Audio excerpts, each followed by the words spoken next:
Hello, everybody, and welcome to this month's Troglodyte News, your central source for conspiracy debunking and stupid stomping. I'm Babes Troglodyte reporting. Recently, the Shills dedicated their live show to honor the 50th anniversary of the lunar landing in July 1969, as well as take down a moon landing denier, aka idiot, with swift justice.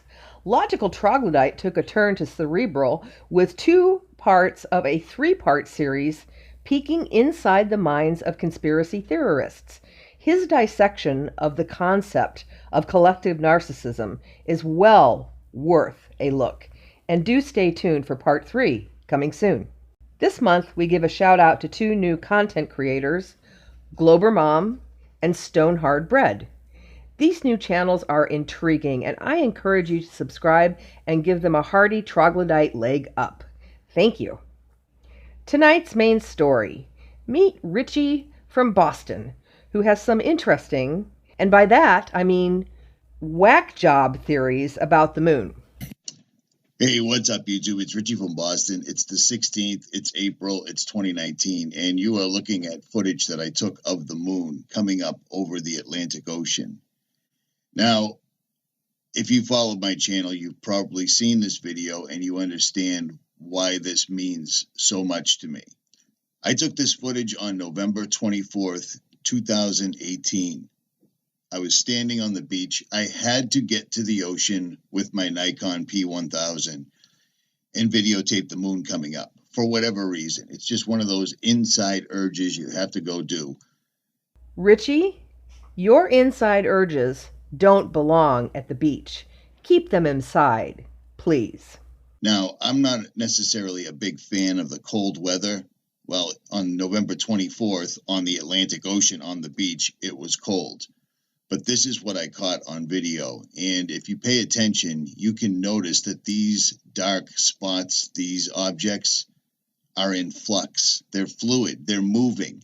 Ritchie, have you considered it's your super duper Nikon P1000 that is moving, not the dark spots that are actually static and unmoving on the moon? Now, people are going to call it atmospheric lensing, etc., etc., all the other scientific terms that NASA's given people to explain things that we can see that they completely rename and give another reason for. Scientific terms are not just slapping on a label like in a grocery store, and they're not used to explain away anything.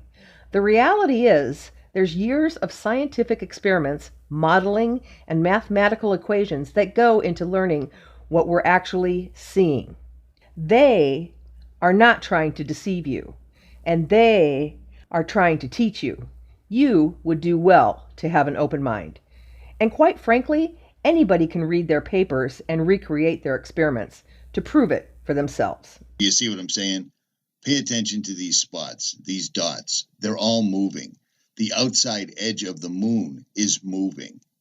The Book of Enoch and many other texts explain to us that the moon is a lesser light. Pay attention to these dots. You're seeing them move. The dots and the outside edge of the moon are not moving. The atmosphere you're viewing is what's moving, causing what's known as heat shimmer, which is a type of refraction. Seriously, Ritchie, this is elementary school science. Where were you? Do you see what I mean? I could see this with my eyes. The outside edge of the moon was continually moving exactly like a fluid or a plasma. Your eyes and your Nikon P1000 kitty cam are not scientific measurement instruments. What's moving is the atmosphere, which does undulate similar to liquid.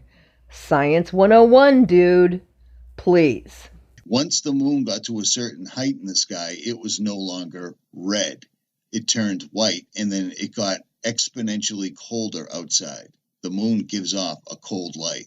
I caught this on video. You're looking at it now. Ritchie, I suggest you read up on the Rayleigh effect and blue light rays scattering in the thicker parts of the atmosphere, which causes the moon to appear orange. Red light rays are longer and don't scatter as easily. And there is no such thing as cold light.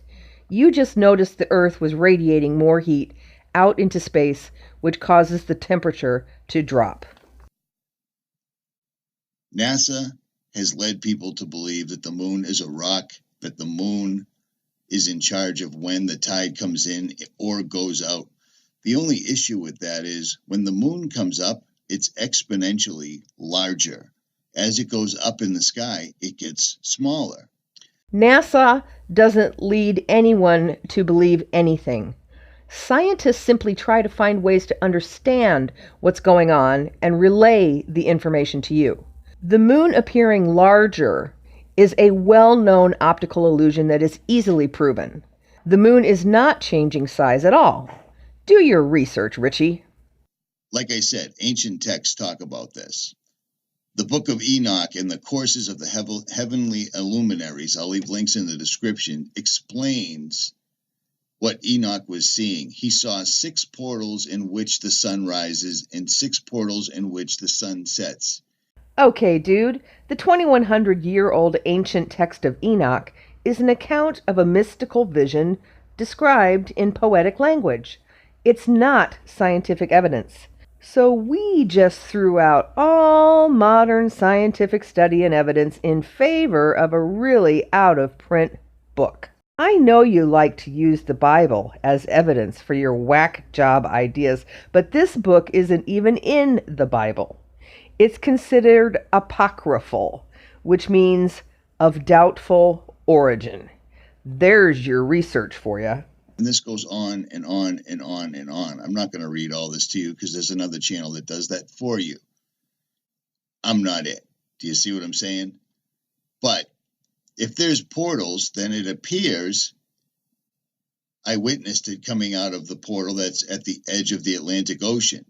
Yeah, you seem to go on and on and on, just like this book. If there is a portal, I think someone would have noticed long before you, Ritchie. I'll hand it to you, though. Unlike your compatriots, you did read a book. But you know, reading doesn't equal comprehension, and you just might want to try something a little more up to date. That's enough of this idiot for one day. Thanks for watching, folks, and don't forget to watch the Shills live show every Thursday and Saturday, 5:30 Central Daylight Time and 11:30 British Summer Time. This has been Babes Troglodyte reporting, and have a good night.